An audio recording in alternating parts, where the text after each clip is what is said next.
So what I was just gonna talk about today is some examples of collaboration that we have seen. We are all about partnering, but is it challenging at times, especially if you're the only one partnering. Then you're really not partnering and you just don't know it till too late. So, one of the things that has probably been most educational for me has been there's local foods, and then there is getting local foods into large wholesale, and that is not the same thing. It is extremely cutthroat, very competitive, and as long as I was in business, I've never seen anything quite like that. And so but to me, that's exactly where you need to be collaborating. If that's, that's what we need to bring to the table.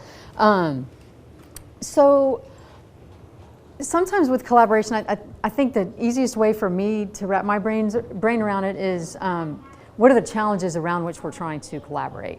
What is it that we're trying to get done? And one of the things that really comes to the forefront all the time, no matter where you are, if you're rural, it's distribution.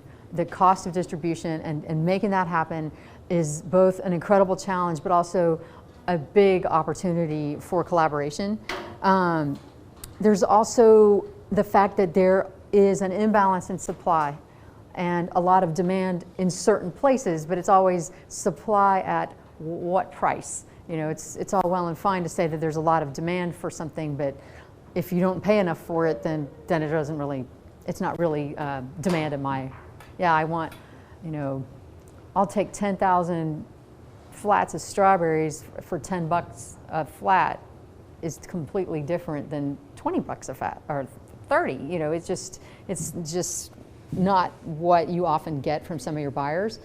GAP certification, whether it's here or not, it's coming. Is also another barrier and another opportunity for collaboration. And just weather differences and regional differences are another opportunity that actually I'm so excited that we're getting ready to start being able to explore some folks from the deep south in Alabama and Mississippi. So if you just start with, say, distribution, it's expensive, it's difficult to figure out, it's risky, and there's a lot of people out there who do it really well, and it usually isn't us who are getting into this local food thing. It's usually someone who does that for a living. And so those are the kinds of things that we look at. So we started with this whole collaborating around distribution really small. So Duffield, Virginia is where our facility is, our food hub, and you would never have heard of it. Even if you lived in Virginia, you probably have not heard of it. And it's actually a whole lot better place than it used to be because it was in Stickleyville, which is just as stickly as it sounds. And it's on a 4-lane, so we felt pretty excited because we finally got on a 4-lane road, but we're nowhere near an interstate. And so that makes it really hard. And so we were struggling with trying to figure out how do we make this work so that it's cost effective for everybody. And so the first tiny little step that we took. How did you end up there? In Duffield, that's a good question. We were trying to help people in the coal fields, and this is kind of right on the edge of the coal fields. And so that's what, if you look at really successful food hubs, the ones that are successful by my definition, which is profitable and can last long term, they're usually near urban centers. But that means that the farmers have got to drive there. And so when I look around in Duffield, I'm like, oh, that's really pretty. It's all mountains. So it's not like a bunch of tillable land that you're going to have right there.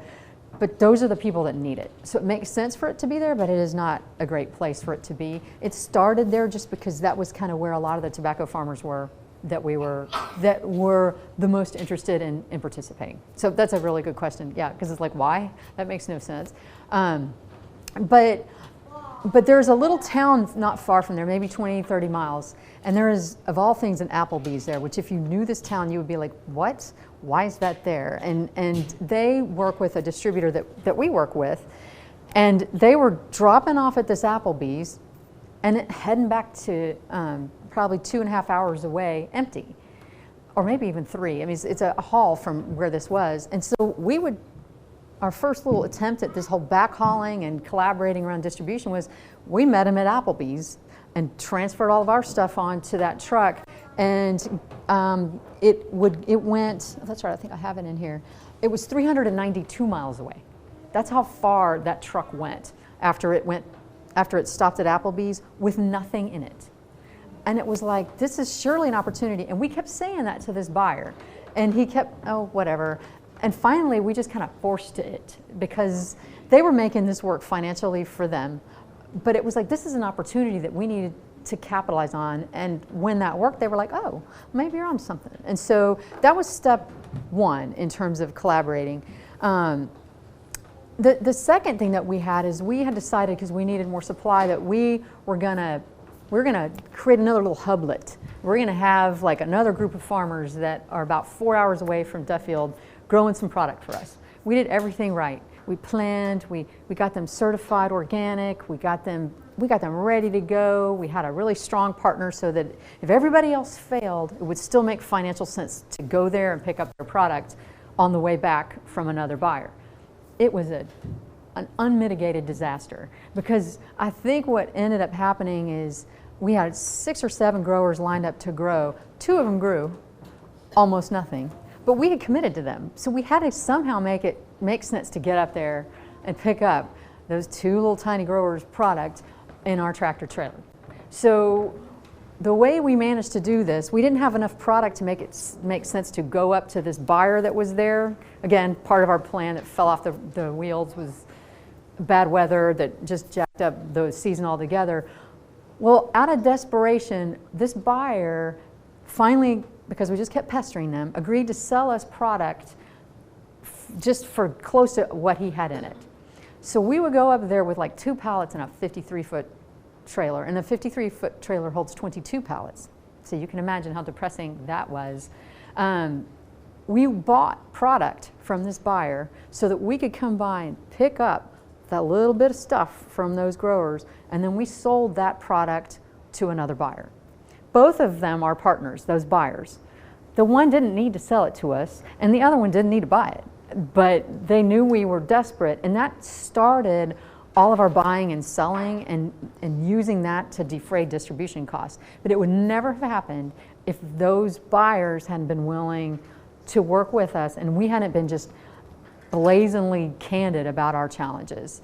And both of those buyers had attended our think tank session that I mentioned, where we were talking about our issues and really just trying to be open about finding solutions. The weirdest thing that came out of that is that you would think if you're bearing your soul like that, they're gonna be like, my God, I don't know about dealing with them. That's a little bit disconcerting about where they are.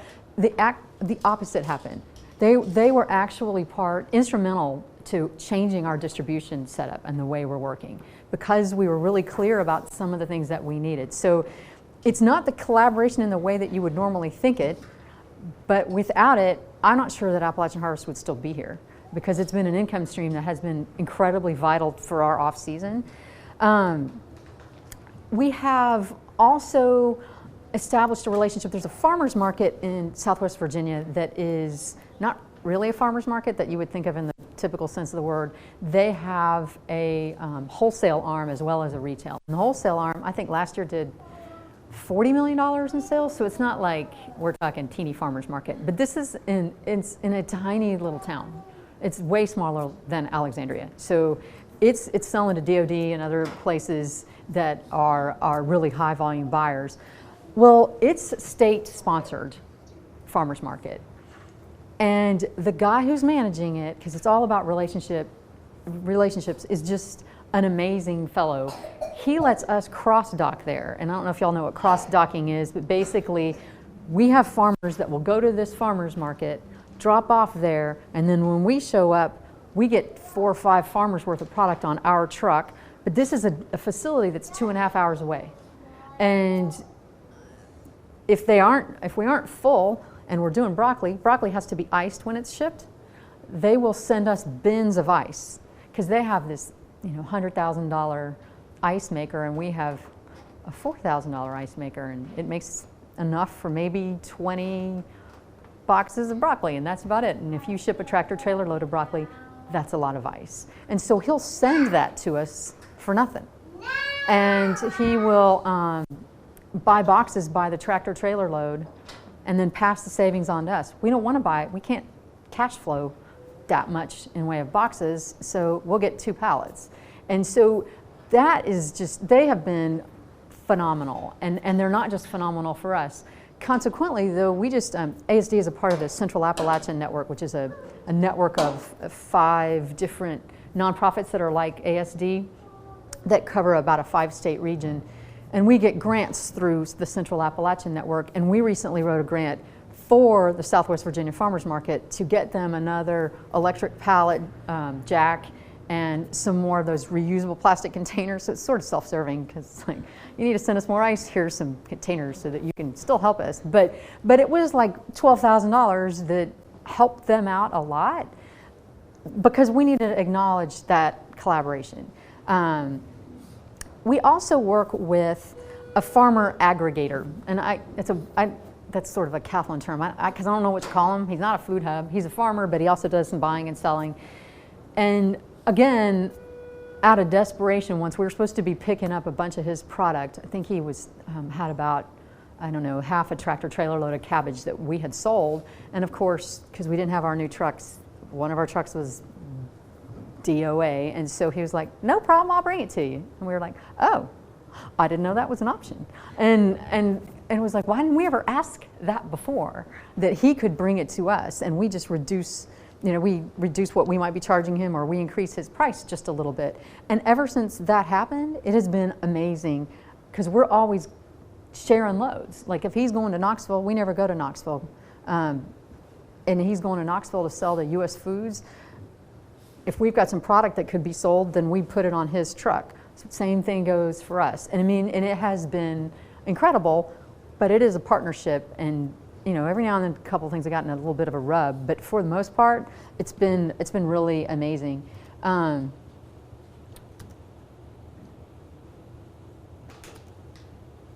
just looking at the time.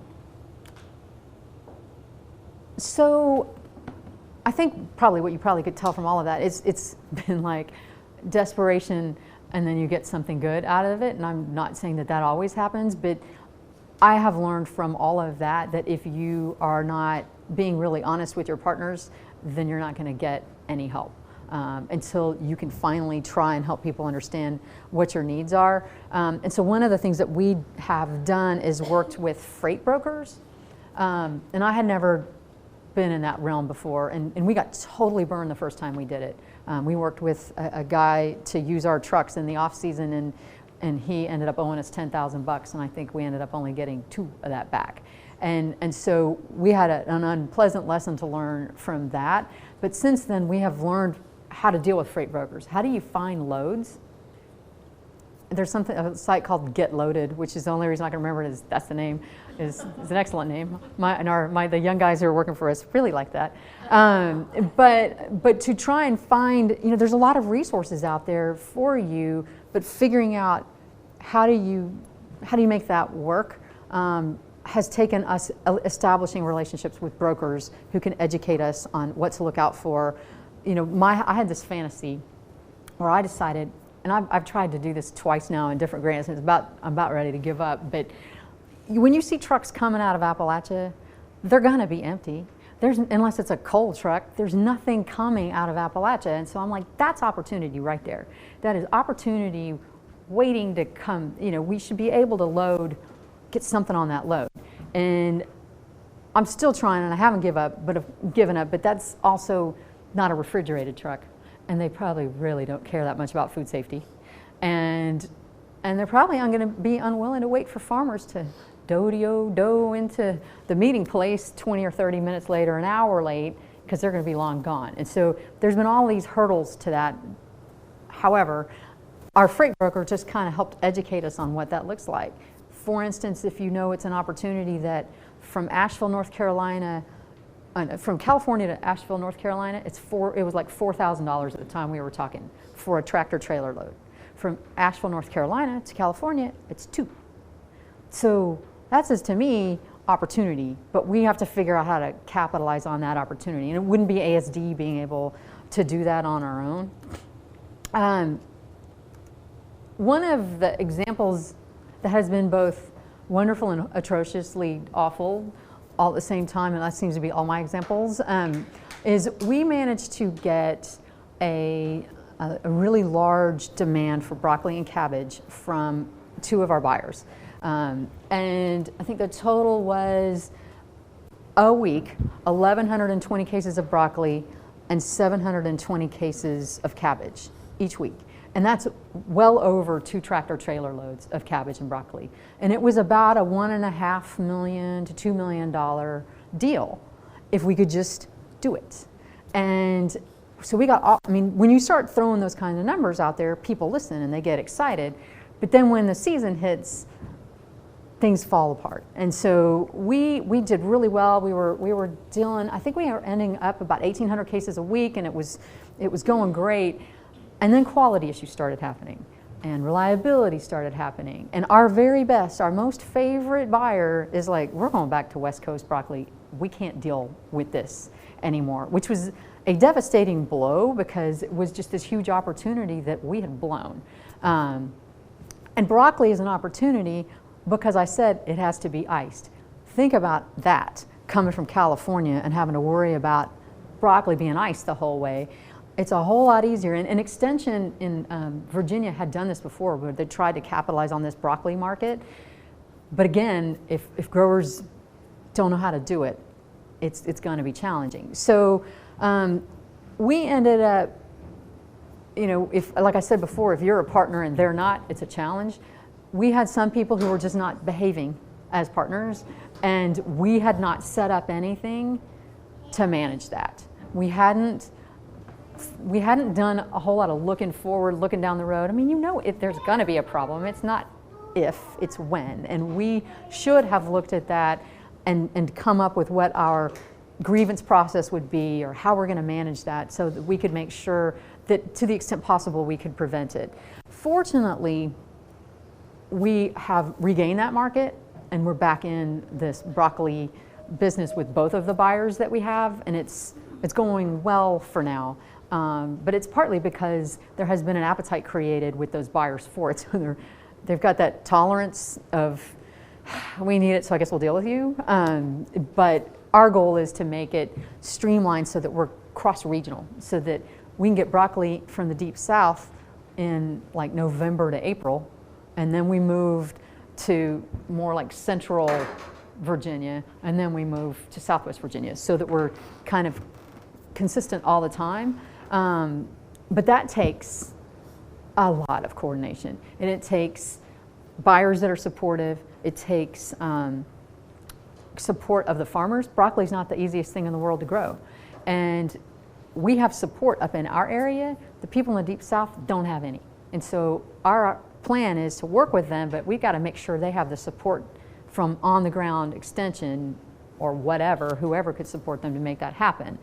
And that may or may not happen. You know, it might depend. It's so much with Extension, it's county specific. Are you a cattle guy? Probably not going to be that useful in broccoli. So trying to fit all that together is, again, not something that ASD could ever do on our own. We have interest from USDA Rural Development and the Virginia Department of Ag and the Tennessee Department of Ag. So we just got to get all of those together to kind of push on. Maybe Mississippi is lagging behind in certain areas, and make that, try and make that happen. Got a question. Oh, I'm sorry. Do you have any train routes coming out of Appalachian? You know, we have a fellow who we managed to get last year, and his whole idea, his whole body of work is logistics. And I had him look into trains because, yes, they're all coal trains. The infrastructure is, you know, failing, and trains and low Exactly, and what is it? one of the things that we, one of the reasons that we put the packing facility where we did is because it's near a train. Because I had, again, one of my other fantasies that hasn't come true yet is that intermodal would work for produce. It isn't yet, but there has been more talk about it in this past year than there ever has been. So some, Refrigerated Yeah, they have refrigerated cars. It is, if you were a huge grower and you had the clout to make darn sure at the end of the line something's going to happen to it that you want to have happen to it, I think you could make it work. And they are having it work somewhere. That's not the kind of growers you're dealing with in an Appalachia kind of situation. And so I believe there is definitely opportunity there. It's just going to take us a while to build up to that.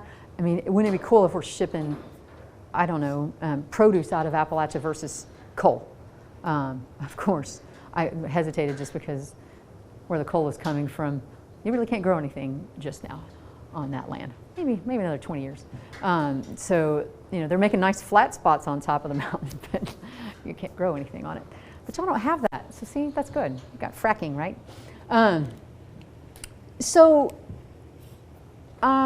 I would say, I'm sort of bouncing all over here. On the collaborators that we have identified, I think one of the biggest challenges is that we're always really candid, honest, and black and white, and you're not always going to get that. And we've just had to learn to not let that color our behavior. But what we have done is stop working with people who are abusing us. And that sounds like a really silly thing to say, like, why would you have to even think about that? It goes back to your desperation for supply. And we had a supplier who we knew was sending us rejected loads and saying that they were new loads. So like they take a load of, say, cabbage to a buyer and they're like, we're not taking that, it's half rotten. And then they turn around and they say, well, Appalachian Harvest is a nonprofit. They'll talk it onto the dock. And that is not how we behave. We behave like we're selling quality product. We let that happen far too many times. And finally I was like, if you keep doing business with them, Robin, I'm gonna have to come and shake you. But she was just doing it because she was desperate for product. But you've gotta have enough, I guess, respect for yourself to not do that. And I think that's one of the lessons, it's a hard lesson to learn in this business, harder than it was in my previous life, business-wise. For some reason, I think it's just because you're always needing product, so that it gets challenging to do. You asked a question about the kind of demographics of our farmers. It's sort of all over the board and it changes all the time. Appalachia in general, particularly where we are, is not a racially diverse community at all. The old average age of farmers is like 58, and yet in our immediate footprint, like right where ASD is, we're starting to see a lot more beginning farmers and ranchers. And I'm pretty excited about that. They're not out in the hinterlands. They're kind of clustered around the towns more. In that population, it's a good mix of male and female. In the 58-year-old demographic, you can imagine that's white men. That's it. There's nothing else out there, and that's all we got. We are really trying to work hard to get something going with the veteran farmer, there's a lot of push for that, and I think there's a lot of opportunities. Yeah, I mean military veterans.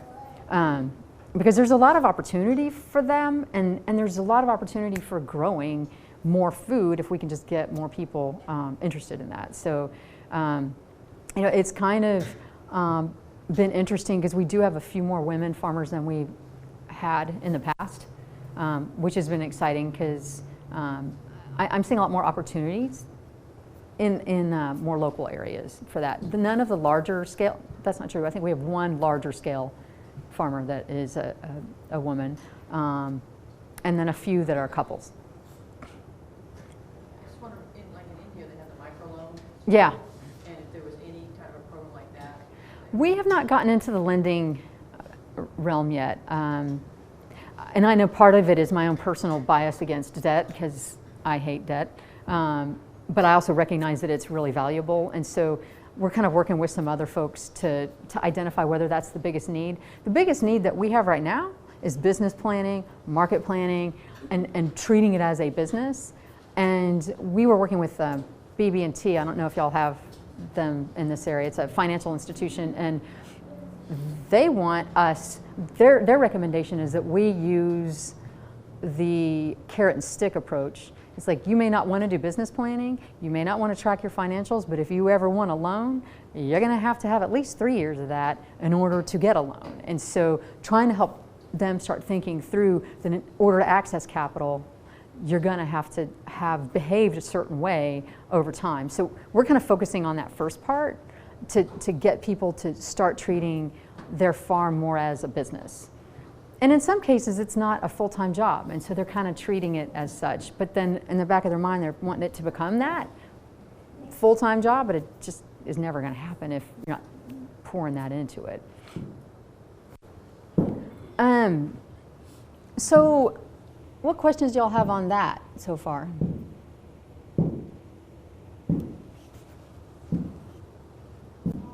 Does it sound like collaboration to y'all? Is that what you thought collaboration would be, or is it messier?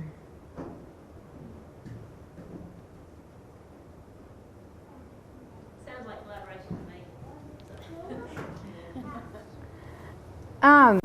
One of the things that I feel like is, I mentioned distribution repeatedly, obviously, as an opportunity for collaboration.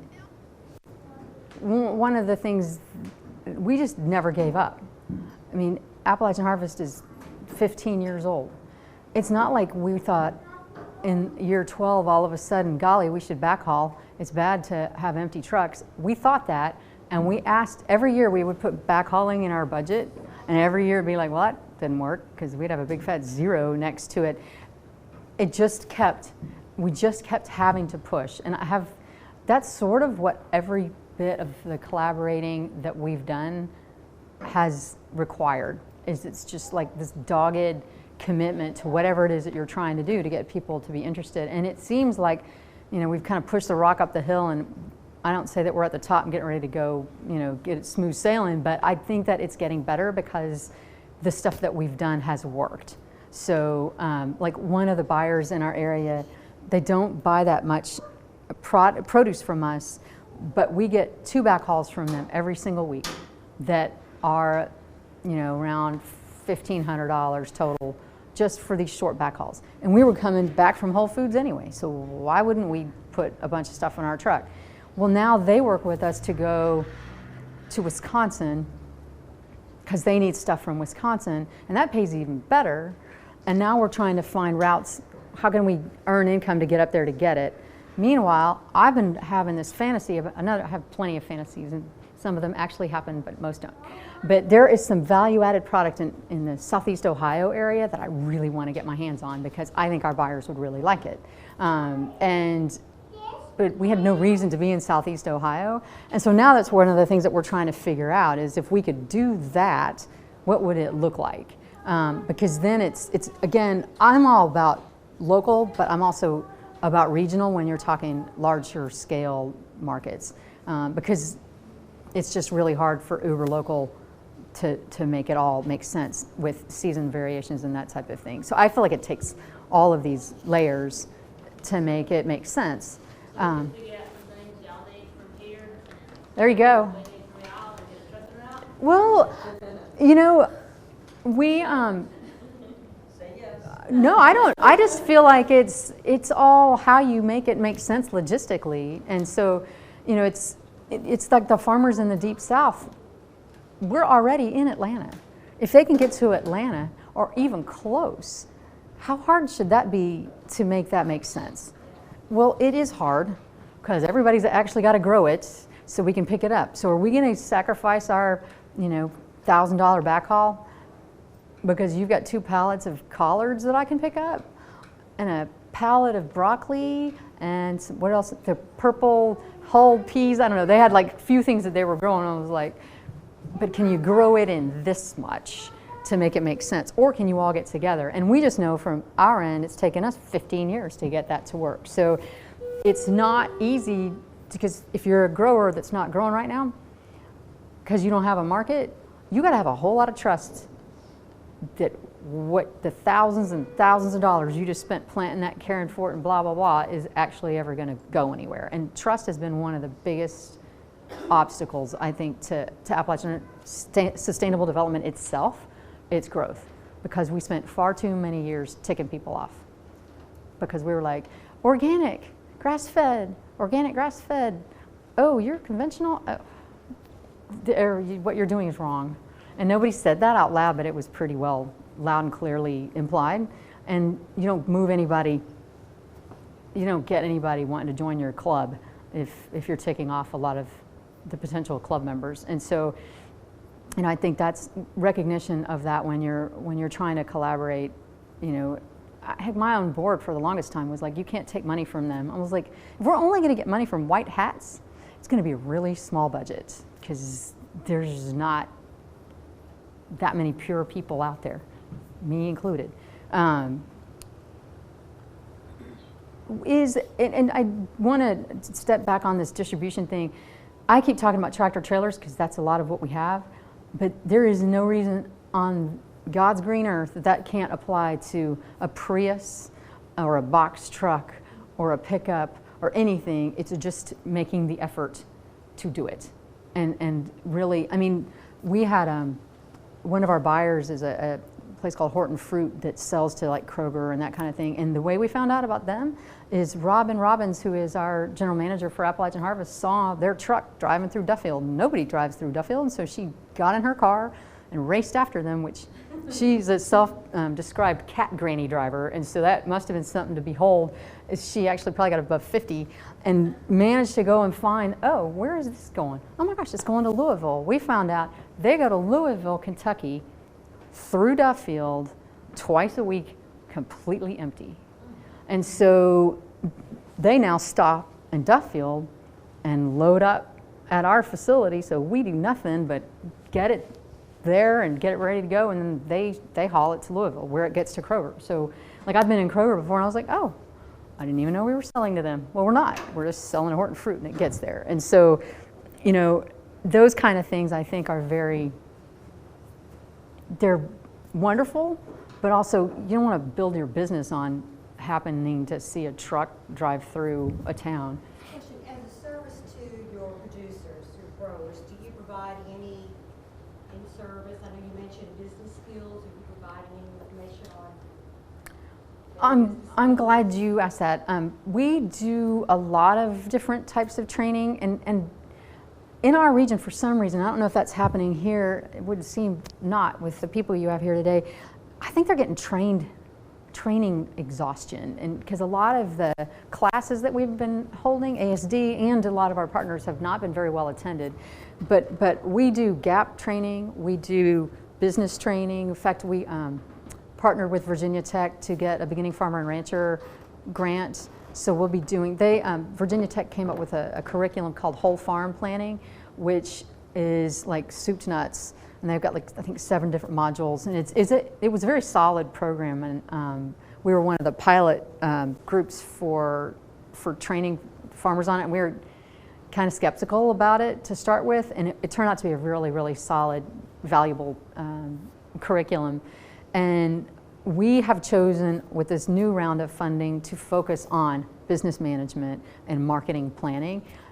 We've been also doing some work on people's farms because there's a lot of people who are back to landers and they want to do something, but they don't know what. And so we have started doing a kind of like a fee for service thing where we'll go out to your farm and talk to you, look at what you've got, and help you think through what the next steps are. We'll even write a marketing plan if you want. Some of our other programs, like I mentioned that agroforestry program, we do a lot of training around what is your product suite that you could have. Like we have a goat cheese producer who is, I think this sounds atrocious, but elderberry goat cheese. I've had other goat cheeses that sound good. For some reason, that one just does not call to me. But Virginia State is working with us to create this product that then we're going to pilot at some stores and see if this is something viable. So we kind of work with them really closely one-on-one as well. But you know, the training is something that's on my plan for this year to figure out why are the wheels falling off on that? Why is it not working as well as it should?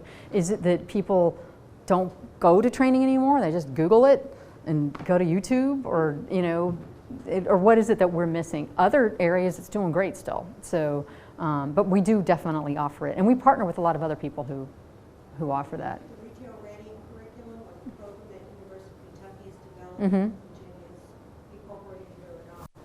But we're going to be kicking off some retail ready training. So I was wondering what your opinion was of that particular program. We have some partners up in Ohio that use that to great success. Yeah, AceNet, are you familiar with them? They're partners of ours up there, and they just do a fantastic job of that. Because, to that saying, to a hammer, everything looks like a nail. For the longest time, our hammer was Appalachian Harvest. We need more growers, and so we did a really lousy job of diversifying ourselves. We would preach diversity and then not perform that way. And we really, over the last 2 or 3 years, have done a much better job of that. And I think something like that, retail ready, might be in our future. It hasn't so far been in our past. It's kind of short term. It's not a long, extended. Right. Because farmers, many of them have other jobs besides, they'd love to do farming 100%. They need something to Right. fund their farming job. So we're looking at just a short term, just a few basic skills, just to get it started. Well, what I'd really like to see is that we're building the case for more processing in our area, and which won't happen if farmers aren't demanding it or ready for it. And so to me, there's something over here that needs to be done so that we can get over here, and we just haven't picked that apart yet. Yeah. You can't go jumping over here. No, but that's where everybody wants to go. Yay, a building. Yay, shiny equipment. And I'm like, no, thank you. But I'll be happy to send my farmers to your facility, but nobody wants to do that yet. But I do think that that's a piece of the puzzle that needs to be in place that is not in our area. But I think it's getting there. We're getting a lot of young people that are moving into the area that are really excited about food systems.